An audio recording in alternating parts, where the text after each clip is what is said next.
Okay, so let's dive into this. Picture a completely, uh, totally ordinary Thursday. We're at Eisenberg High in Elkhart, Indiana. Right, just a standard calculus class. You know the vibe. Exactly. And the teacher, Mr. Braddock, he's known for being kind of sharp, maybe a bit sarcastic. A familiar type. So he's up there explaining a derivative problem, and then he spots Lamar Dorsey, the school janitor, outside the door with his mop. Just doing his job. And Braddock, well, he stops mid-sentence, points at Lamar, and kind of throws out this challenge, dripping with that sarcasm. Well, look who's here. Mr. Dorsey, tell me you think you can solve this one. Oh, wow. That must have just stopped everyone cold. The students probably laughed a little, but nervously. Totally. But Lamar, he's 52, wearing his usual green uniform. He just steps into the doorway, doesn't react to the tone. Doesn't get defensive. Nope. He just looks calmly at Braddock, then at the equation, and asks, you mind?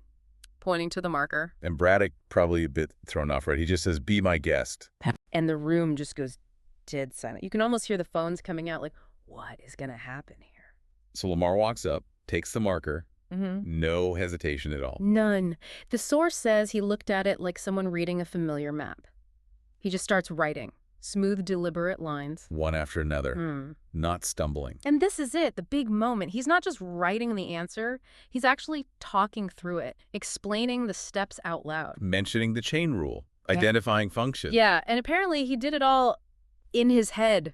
Flawless execution, explaining it clearer than, well, maybe clearer than anyone expected. Like he'd spent more time teaching than mopping. Wow. He fills the board, puts the cap back on the marker, steps back and just says, that's one way to do it. The silence after that must have been intense. Deafening, apparently. Braddock's just standing there, jaw tight, totally speechless. The sarcasm, gone. Replaced with confusion, discomfort, maybe. And Lamar. He just gives a little nod, picks up his mop from the hall, and goes back to work. Like nothing happened. But, everything just happened. Exactly, because as he's leaving, the senior, Wes Hanley, who apparently barely talks, he's just staring at the board wide-eyed and says what everyone's thinking. Wait, he just did that in his head. And Braddock finally speaks, confirms Lamar got it right, but his voice is flat. Irritated, even. Yeah, the source says his tone lacked the usual sarcasm.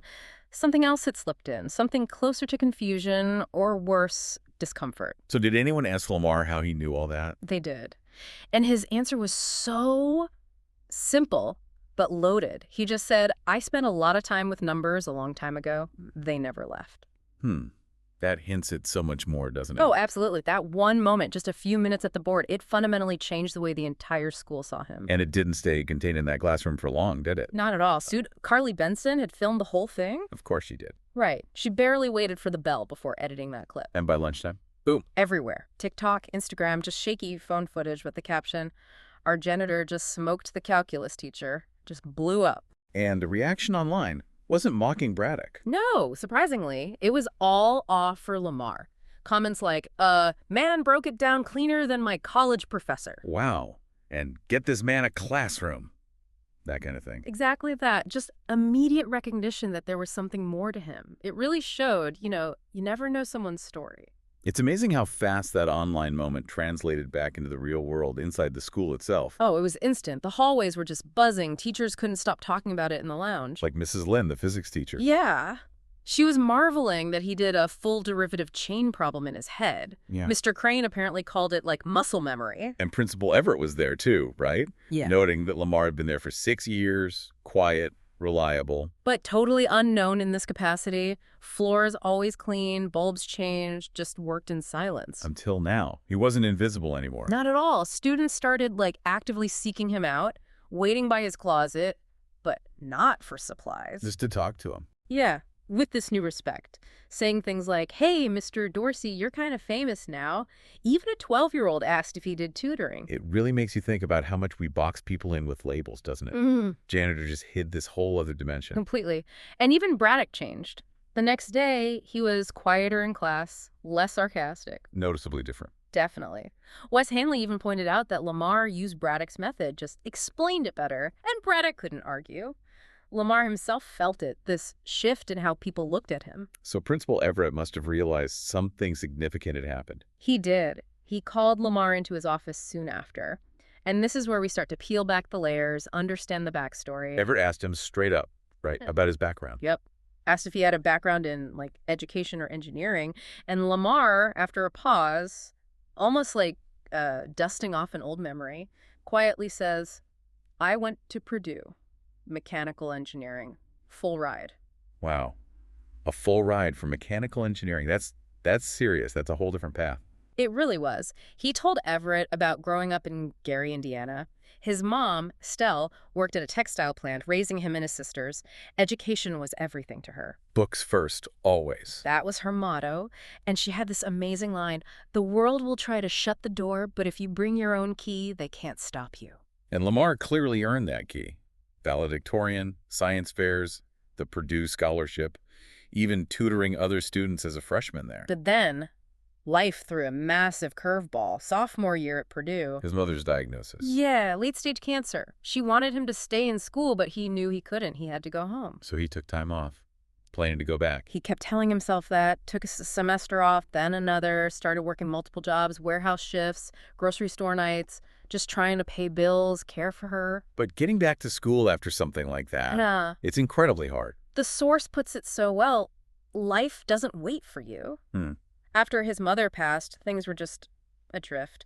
No money saved for tuition, no support system pushing him back to school, just survival mode. Day by day. Exactly, bouncing between jobs, stockrooms, other janitor gigs, security. He apparently tried contacting Purdue a few times, thinking about reapplying, but... Something always got in the way. That sounds painfully real, just trying to stay afloat. And then there was this one moment, this potential turning point. A guy named Frank Booker ran a flooring business.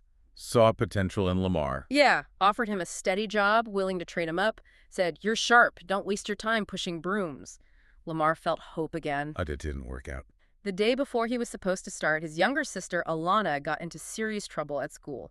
A fight, threat of expulsion. Lamar had to step in, be there for her, advocate. So he missed the first day with Frank Booker. He did. And Frank needed someone right away, gave the spot to someone else. A door that could have opened, the source says, slammed shut. Well, that's rough. And that was kind of it for chasing big dreams. He shifted focus, stopped chasing dreams after that, started chasing stability. Just needed a reliable paycheck. Pretty much. Years passed, different jobs, different towns. Landed in Elkhart in his early 40s. Took the janitor job at Eisenberg High. Steady work, benefits. He wasn't looking to stand out. Just wanted to blend in, do the job. Exactly. But that part of his mind, the numbers, the engineering brain, it didn't just switch off, did it? No, it stayed there. Latent. Right. He'd see formulas on boards while mopping, solve them in his head, kept his old engineering books. It was like that muscle memory the source mentioned, always there. Just waiting for, well, for Mr. Braddock's sarcastic challenge, I guess. Pretty much. And that moment, it didn't just change perceptions, it seemed to unlock something in Lamar, too.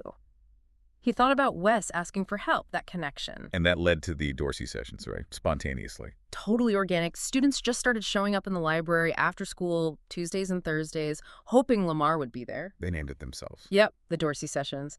And his style was so different. He wasn't lecturing from a whiteboard. She sat with him, talked to him. Exactly. Asking questions, guiding them, not just giving answers, making them feel like they could find the solution. And it worked. You saw real results. Big time. Kids like Isaiah, who hated algebra, started tackling problems without freaking out. Tasha, who thought math was her worst subject, actually started leading discussions sometimes. That kind of impact doesn't go unnoticed by other teachers, surely. It didn't. Mrs. Lynn, Coach Rivera, they saw the difference in their students. They started supporting it, sending kids his way, asking him how he was doing it. But not everyone was thrilled, I imagine. Especially Braddock, initially. Yeah, there was definitely some friction. Braddock was quiet at first, maybe a bit bitter. He changed the subject if the sessions came up in the lounge. And he made that comment about blurring lines. Right. Make sure we don't blur the line between instruction and inspiration. Felt like a dig about Lamar not having a teaching certificate. But Principal Everett pushed back on that. He did. He told Braddock straight up that Lamar hadn't embarrassed him, he'd inspired them, said Lamar was reaching kids in a way none of us have, and reminded him Lamar was clearly educated. Still, dealing with institutional structures, there must have been other hurdles. There were. An anonymous complaint went to the school board, questioning if it was appropriate for a janitor to be tutoring, citing qualifications. Predictable? Maybe. Maybe. Everett handled it, confirmed Lamar was volunteering as an employee, basically shut it down as unfounded. But Lamar sensed it, not open resentment, but resistance. It really highlights that tension, doesn't it, Well, between formal credentials and genuine impact from unexpected places. absolutely. But then Braddock's story takes another turn. He eventually went to one of the sessions. He did. Walked in, just watched quietly for about 10 minutes. And then, Then he asked Lamar, "You mind if I sit in?" how did Lamar respond? With perfect quiet wit, long as you don't mind learning something. Ah, okay. Did Braddock take it well? Apparently, the students laughed, and Braddock actually smirked. A real one, not sarcastic. They sat together that day. It was like the beginning of a thaw. So Braddock started coming more often. Yeah, stopped by regularly, sometimes offered practice problems, sometimes just encouragement. That sharp edge had dulled, the source says. Something shifted in him. Did they ever talk about it directly? Braddock did. He told Lamar something really profound later on. Admitted he used to think teaching gave him power, made him feel important. But Lamar showed him something else. Yeah. Braddock said Lamar reminded him what it's really about: showing up, making it count. It wasn't about the title, it was about the connection, the impact. Speaking of titles, Everett tried to make the sessions official, didn't he? An elective class. He did, offered to formalize it all. But Lamar said no. Yeah, very humbly. He told Everett, "I don't need the title, I'd rather keep it simple."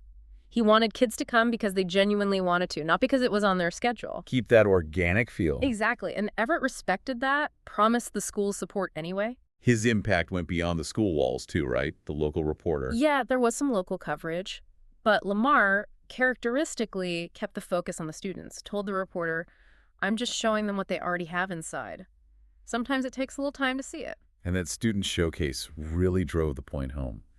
Dorsey's table. Oh, it was powerful. Not math problems, but reflections from students about confidence, about feeling heard, about believing in themselves because he listened and believed in them. He wasn't just the janitor anymore. He was Mr. Dorsey. Absolutely. He was just there by the table, smiling, talking quietly with the students. No big speech, just present. And there's that final scene described in the source, back at his apartment. Yeah, really poignant. He pulls out his old Purdue sweatshirt, doesn't put it on, just folds it carefully, puts it in a bin with thank you notes from the students. Like he's putting pieces together. It seems like it. The source suggests this moment of realization. Legacy isn't about titles, it's about what you leave behind in others. He didn't need the degree, the official title, to lead or make that huge difference. You just needed to show up, to care. So wrapping this up, Lamar Dorsey's journey from Purdue, hopeful to overlook janitor, to this incredible mentor, what's the core takeaway here? I think it's just such a powerful illustration that talent, knowledge, real impact, it can be anywhere. Hidden by circumstance, hidden by the roles we assign people. It really challenges us, doesn't it? To look past the uniform, the job title, and see the person, the potential, the story underneath. And what strikes me is how his own deferred dream, that engineering path, found this completely different, maybe even more meaningful way to surface by helping unlock potential in others. Which brings us to a final thought for you listening.